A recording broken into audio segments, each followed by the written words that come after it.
مسلم شریف کی روایت، یہ صرف فضائل عرض کر رہا ہوں۔ حضرت عمر رضی اللہ تعالیٰ عنہ حج کے موسم میں اور اس کے علاوہ یمن سے لوگ آئے اور مدد کے لیے آیا کرتے تھے۔ حضرت عمر تک دور خلافت ہے، تو حضرت عمر رضی اللہ عنہ یمن والے سے پوچھا کرتے تھے کیا تم میں سے کوئی اویس بن عامر ہے؟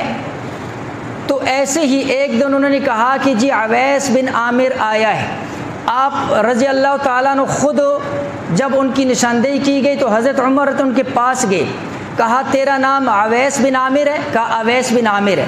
کہا قبیلہ مراد؟ جی۔ مراد کی شاخ کس سے؟ قرن سے۔ پھر کہا کہ کیا تجھے برص کی بیماری ہوئی تھی جو ٹھیک ہو گئی؟ انہوں نے عرض کیا جی مجھے برص کی بیماری تھی، پھر ٹھیک ہو گئی۔ پھر کہا تیری ماں ہے؟ کہا ماں ہے۔ اس کے بعد حضرت عمر رضی اللہ تعالیٰ عنہ نے وہ جملے کہے، فرمایا کہ اللہ کے نبی علیہ الصلاۃ والسلام نے مجھے فرمایا تھا فَإِنِ اسْتَطَعْتَ أَن يَسْتَغْفِرَ لَكَ فَافْعَلْ، فرمایا کہ اے عمر اگر تجھے وہ اویس مل جائے تو اس اویس سے اپنے لیے مغفرت کی دعا کروانا۔